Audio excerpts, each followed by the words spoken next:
Welcome to the Holistic Psychiatry Podcast. I'm Courtney Snyder, a physician and holistic adult and child psychiatrist.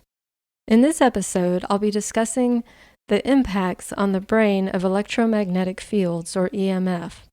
I'll discuss symptoms associated with EMF exposure, how EMF appears to impact the brain and other body systems, factors that increase our vulnerability to the effects of EMF, and ways to lower that vulnerability.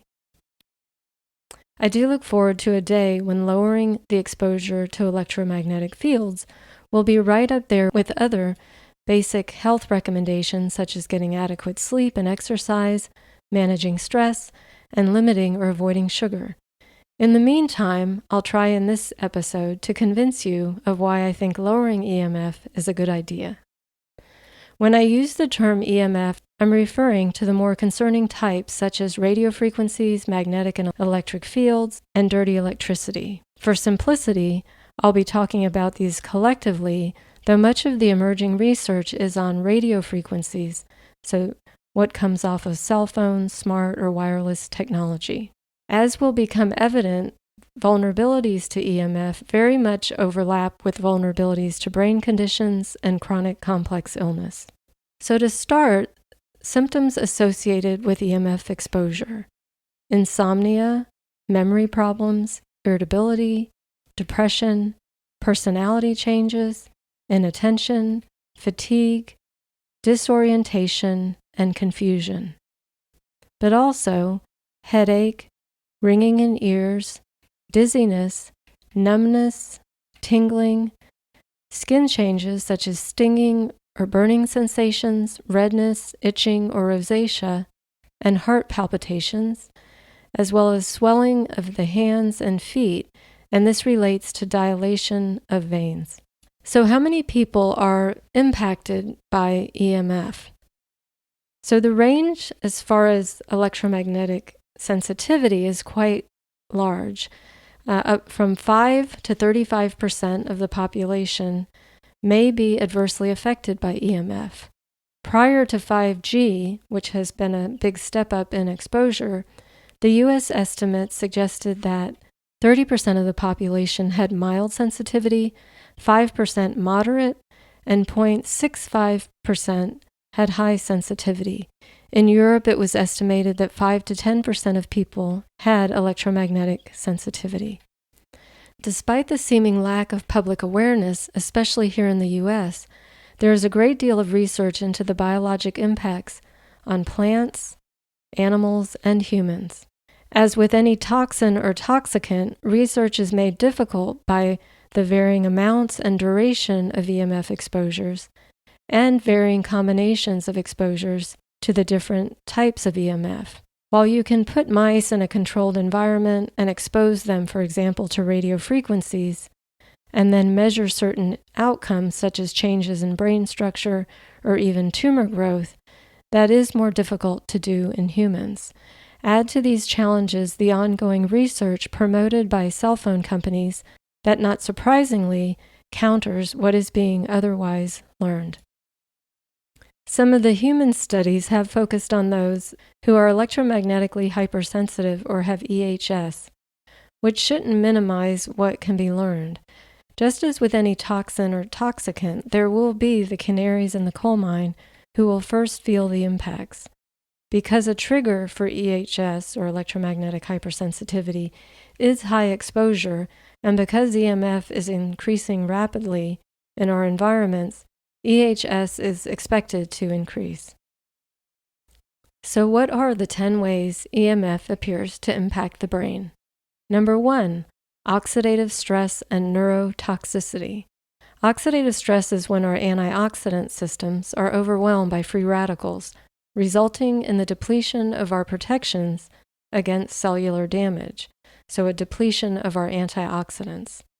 There are a number of biologic markers that have been used to measure oxidative stress from radio frequencies. One example is a decrease in glutathione levels.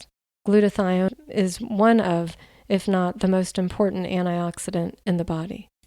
EMF has been shown to damage DNA, cell membranes, and mitochondria, the energy sources in our cells. Cell death, in this case brain cell death, can lead to damaged brain tissue and thus structural changes in the brain.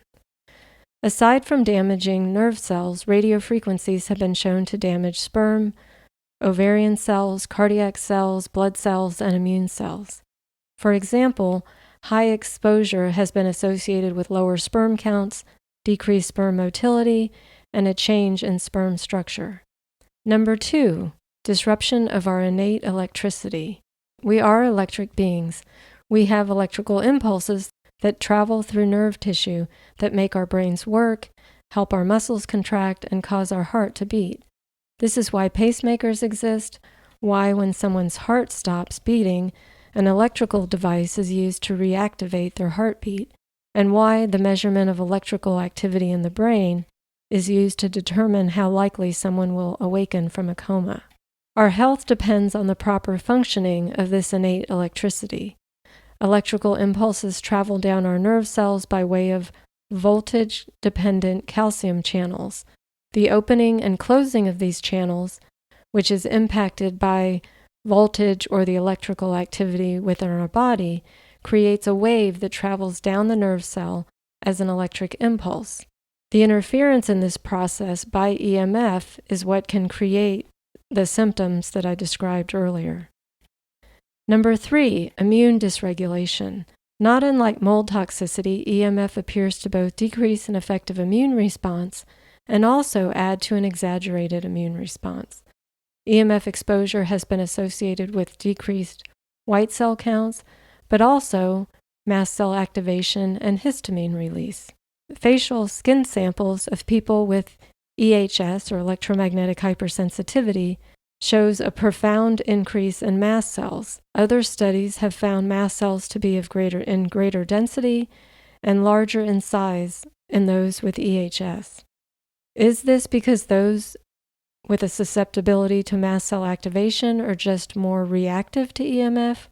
Or is it that the EMF is causing these impacts, or both? Either one is an argument for lowering exposure, since mast and microglial activation are very common in psychiatric conditions. Number 4, autonomic dysfunction. This automatic aspect of our nervous system operates outside of our conscious awareness. It is what has us in fight, flight, shutdown, or a rest and digest state. We can feel threatened from the outside. This could be a person we don't trust, or from the inside by a biotoxin or a microbial overgrowth. EMF similarly appears to put us into a fight or irritability, flight, which can be anxiety, or shutdown, emotional numbing or depersonalization, without our knowing why.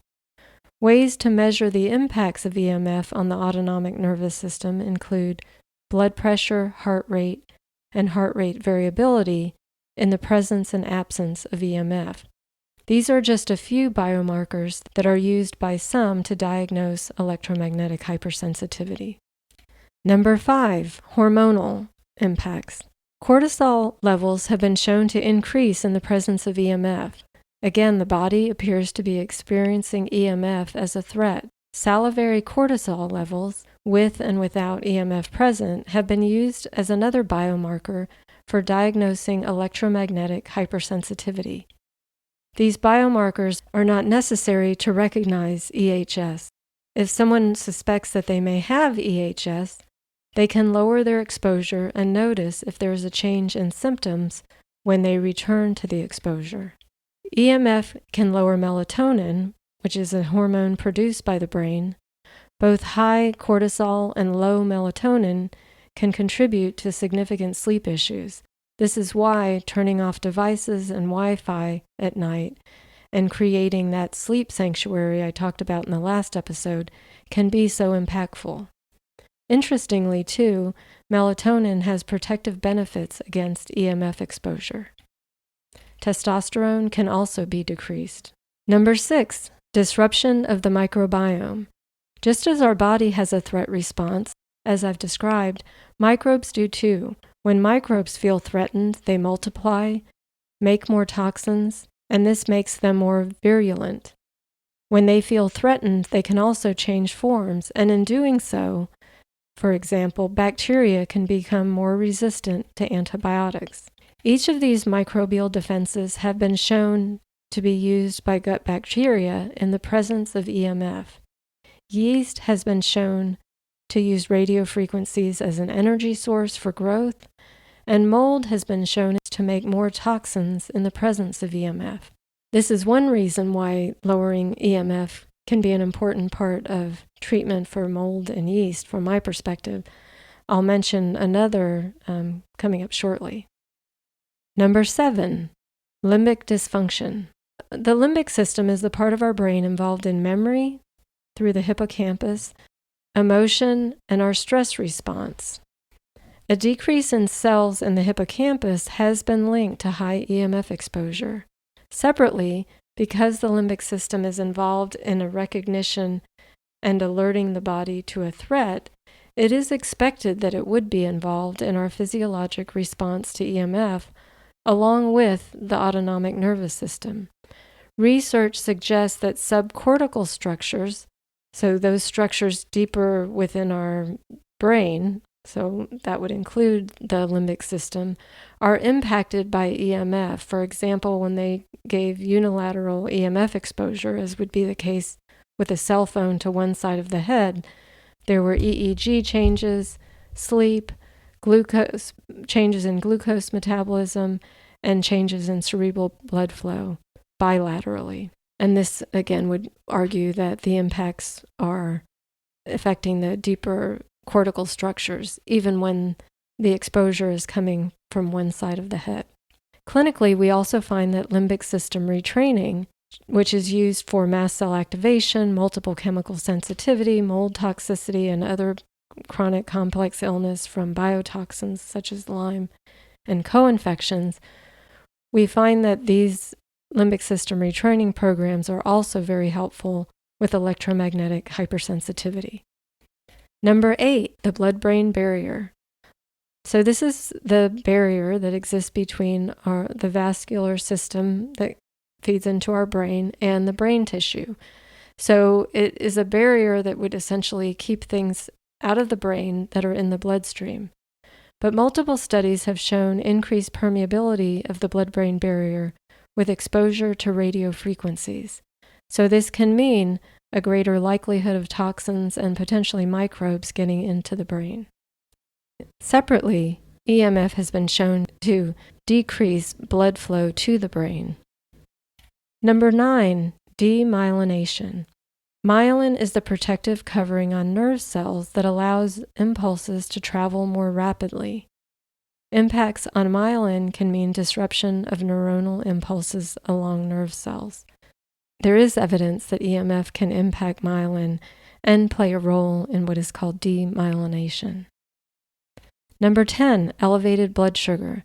This has been looked at most closely with dirty electricity. Blood sugar levels were found to respond directly to the amount of dirty electricity exposure. This is particularly relevant for those who are having difficulty moving past candida and mold, which can thrive when there's high blood sugar, and which commonly contribute to brain symptoms. So who is most susceptible to these impacts? And I'll start with children. Because of their thinner skulls, their smaller size, and because their brains have a higher water content, they do absorb more EMF.